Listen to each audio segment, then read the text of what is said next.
जय गणेश गिरिजा सुवन मंगल मूल सुजान कहत अयोध्या दास तुम देव अभय वरदान।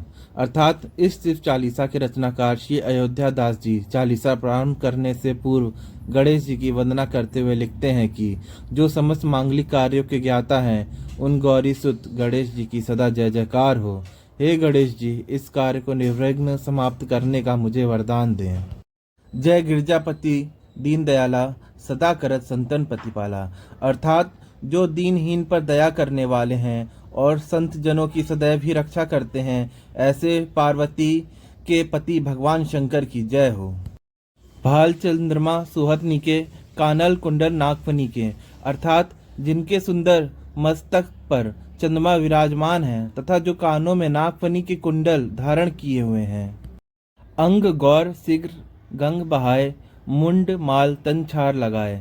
अर्थात जिनके सभी अंग गौर वर्ण हैं, शीश से गंगा की धारा बह रही है, गले में मुंड माला है तथा शरीर पर भस्म लगा हुआ है। वस्त्र खाल बागंबर सोहे छवि को देखी नागमुनि मोहे। अर्थात जिन्होंने शेर की खाल का वस्त्र धारण किया हुआ है, ऐसे भगवान भोले शंकर की शोभा देखकर नाग और मुनि भी मोहित हो जाते हैं और भक्तजनों का तो क्या ही कहना। मैना मातु की हवे दुलारी वाम अंग सुह छवि न्यारी। अर्थात उनके वाम भाग में महारानी मैना की प्यारी पुत्री पार्वती शोभायान हो रही हैं। कर त्रिशूल सोहन छवि भारी करत सदा शत्रुन क्षयकारी। अर्थात भोले शंकर भगवान के हाथ का त्रिशूल अति सुंदर लग रहा है। यही त्रिशूल निरंतर शत्रुओं एवं दुष्टजनों का संहार करता रहता है तथा संसार को दुष्टजनों से मुक्ति दिलाता है। नंदी गणे सोहित कैसे सागर मध्य कमल है जैसे। अर्थात भगवान भोले शंकर के समीप नंदी व गणेश जी इतने सुंदर एवं मनोहारी लगते हैं जैसे सागर के मध्य कमल सुशोभित होता है। कार्तिक श्याम और गणराऊ या छवि कही जात नकाऊ। अर्थात श्याम कार्तिकेय और उनके करोड़ों गणों की छवि इतनी सुंदर है कि सभी ऐसी छवि पर मोहित हो जाते हैं तथा ऐसी मनोहारी छवि का वर्णन करना किसी के लिए भी संभव नहीं है। देवन जब ही जाय पुकारा तभी दुख प्रभु आप निवारा। अर्थात हे प्रभु, जब जब भी देवताओं के ऊपर कष्ट आया है तथा उन्होंने आपकी सम्मुख सहायता के लिए पुकार की है, तब तब आपने दुष्टों का संहार कर उनके दुखों का अंत किया है। यो उपद्रव तारक भारी देवन सब मिली तुम्ही जुहारी। अर्थात जब तारकासुर ने अत्यधिक उत्पात मचाया तब समस्त देवताओं ने मिलकर तारकासुर से देवताओं की रक्षा करने के लिए आपकी गुहार की। षडानन आप पठायु नम निमेश म मार गिरायु। अर्थात देवताओं की पुकार पर आपने तुरंत षडानन स्वामी कार्तिकेय को भेजा, जिन्होंने क्षण भर में ही दुष्ट तारकासुर राक्षस को मार गिराया। आप जलंधर असु संहारा शूयस तुम्हार विदित संसारा। अर्थात हे भोले शंकर, आपने स्वयं जलंधर नाम के दुष्ट राक्षस का संहार कर संसार का उद्धार किया है। हे प्रभु, आपके यश एवं बल को समस्त संसार जानता है। त्रिपुरासुर सन युद्ध मचाई सभी कृपा कर लीन बचाई। अर्थात त्रिपुर नामक दुष्ट राक्षस से भयंकर युद्ध करके आपने सभी देवताओं पर कृपा की तथा उन्हें बचा लिया था। किया तप ही भागीरथ भारी पूर्व प्रतिज्ञा तासु पुरारी। अर्थात जब गंगा को पृथ्वी पर लाने के लिए राजा भागीरथ ने महान एवं घोर तप किया, तब आपने अपनी जटाओं से गंगा की धारा छोड़कर उनकी प्रतिज्ञा को पूर्ण किया था। दानिन मह तुम सम कोई नाही सेवक स्तुति करत सदाही। अर्थात संसार के सभी दानियों में आपके समान बड़ा कोई दानी नहीं है। भक्तजन सदैव आपकी वंदना करते रहते हैं। वेद माही महिमा तब गाई अखत अनादि भेद नहीं पाई। अर्थात आपकी अलौकिक लीला एवं नाम का गुणगान तो वेदों ने भी किया है तथा आपके कितने प्राचीन है यह एक भेद है तथा कोई भी इस भेद को बता नहीं सका। प्रकटी उदधि मंथन ज्वाला जरत सुरासुर भय विहाला। अर्थात देवासुर युद्ध के पश्चात समुद्र मंथन करने से जब हलाहल विष उत्पन्न हुआ, तब देवता और राक्षस सभी उसके प्रभाव से बेहाल हो गए। दीन दया तकरी सहाय नीलकंठ तब नाम कहाई। अर्थात तब हे महादेव, आपने दया कर उनकी सहायता की तथा उस विष का पान किया और फिर तभी से आपका नाम नीलकंठ नाम भी प्रसिद्ध हुआ है। पूजन रामचंद्र जब कीना जीत के लंग विभीषण दीना। लंका पर चढ़ाई करने से पूर्व श्री रामचंद्र जी ने आपका श्रद्धा पूर्वक पूजन किया और आपकी कृपा से रावण का संहार कर लंका जीतकर विभीषण को दान में दे दी। बस कमल में हो रहे धारी, कीन परीक्षा तभी पुरारी। अर्थात भगवान श्री रामचंद्र ने जब सहज कमल द्वारा आपकी पूजा करनी चाहिए, तो आपने फूलों में विराज कर उनकी परीक्षा ली। एक कमल प्रभु राखेउ गोई, कमल नयन पूजन च सोई। अर्थात जब आपने अपनी माया से कमल का एक फूल लुप्त कर दिया, तो श्री रामचंद्र जी ने कमल के फूल के स्थान पर अपने नयन रूपी पुष्प से आपकी पूजा करनी चाहिए। इन भक्ति देखी प्रभु शंकर भय प्रसन्न दिए इच्छित वर। अर्थात श्री राम जी की इस प्रकार की कठोर भक्ति देखकर आपने प्रसन्न होकर उन्हें मनचाहा वर प्रदान किया। जय जय अनंत अविनाशी, कृत कृपा सबके घटवासी। अर्थात जो अनंत है एवं अविनाशी हैं, ऐसे भगवान शंकर की जय हो, जय हो, सदा जय जयकार हो। सबके हृदय में निवास करने वाले आप सब पर कृपा कर अपने भक्तजनों का उद्धार करते हैं। दुष्ट सकल नित मोहि सतावे, भ्रमत रहो मोहि चैन न आवे। अर्थात हे नीलकंठ, बहुत से दुर्जन मुझे प्रतिदिन सताते रहते हैं, इस कारण मैं भ्रमित हो जाता हूँ तथा मुझे चैन एवं आराम नहीं मिलता है।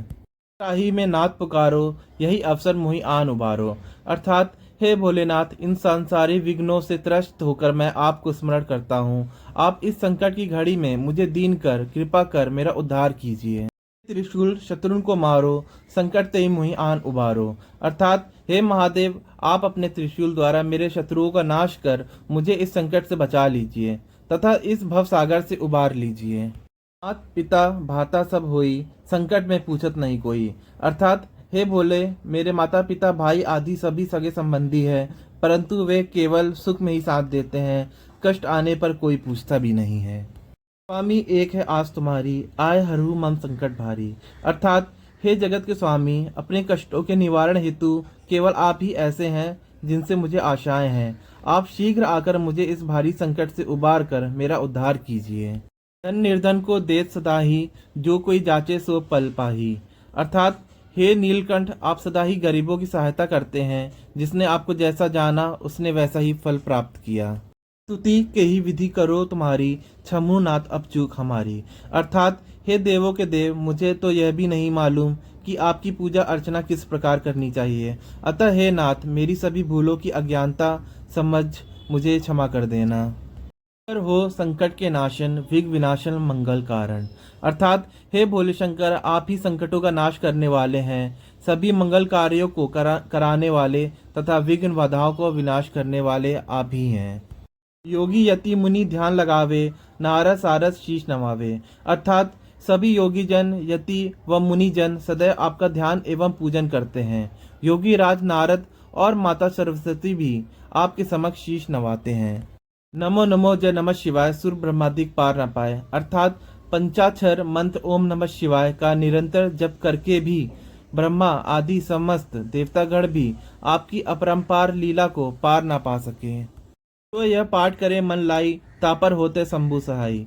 अर्थात जो प्राणी पूर्ण निष्ठा से श्रद्धा पूर्वक इस शिव चालीसा का पाठ करता है, भगवान भोले शंकर सभी प्रकार से उसकी सहायता करते हैं तथा उसकी समस्त मनोकामनाएं पूर्ण कर उसका उद्धार करते हैं।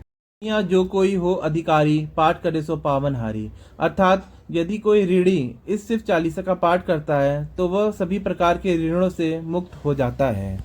पुत्र होन कर इच्छा कोई, निश्चय शिव प्रसाद तही हुई।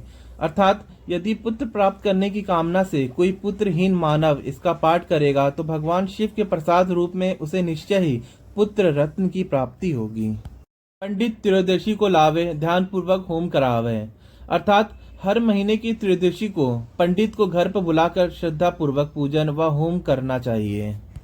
त्रयोदशी व्रत करे हमेशा, तन नहीं ताकि रहे कलेशा। अर्थात त्रयोदशी का व्रत करने वाले व्यक्ति के शरीर एवं मन को कोई कष्ट नहीं रहता, वह सदा भगवान शंकर का कृपा पात्र बनकर सुख भोगता है। धूप दीप नैवेद्य चढ़ावे, शंकर सम्मुख पाई सुनावे। अर्थात धूप दीप और नैवेद्य से पूजन करके शंकर जी की मूर्ति या चित्र के सामने बैठकर यह पाठ करना चाहिए। जन के पाप नसावे, अंत धाम शिवपुर में पावे। अर्थात इस प्रकार शिव चालीसा का पाठ करने वालों के जन्म जन्मांतरों के पाप नष्ट हो जाते हैं और अंत में वह शिव धाम में जाकर वास करते हैं। अयोध्या आस तुम्हारी, जानी सकल दुख हरहूं हमारी। अर्थात अयोध्या दास जी कहते हैं, हे भोले, हमें सिर्फ आपकी आशा है, मेरे समस्त कष्टों को दूर करें। नित नेम कर प्रातः ही पाठ करो 40, तुम मेरी मनोकामना पूर्ण करो जगदीश। मंगसर छठी हेमंत ऋतु संवत 64 जान, स्तुति चालीसा शिव ही पूर्ण कीन कल्याण। अर्थात प्रातः काल नित्य कर्मों के पश्चात इस चालीसा का प्रतिदिन 40 बार पाठ करने से भगवान सभी इच्छाएं पूर्ण करते हैं। हेमंत ऋतु मार्गशीर्ष मास की छठी तिथि संवत 64 में यह चालीसा लोक कल्याण हेतु पूरी हुई और इस प्रकार हमारी शिव चालीसा कंप्लीट हो गई। हमारे चैनल को सब्सक्राइब करें और वीडियो को लाइक करें तथा अपने दोस्तों को भी भेजें ताकि वो शिव चालीसा का अर्थ समझ सकें। Thank you.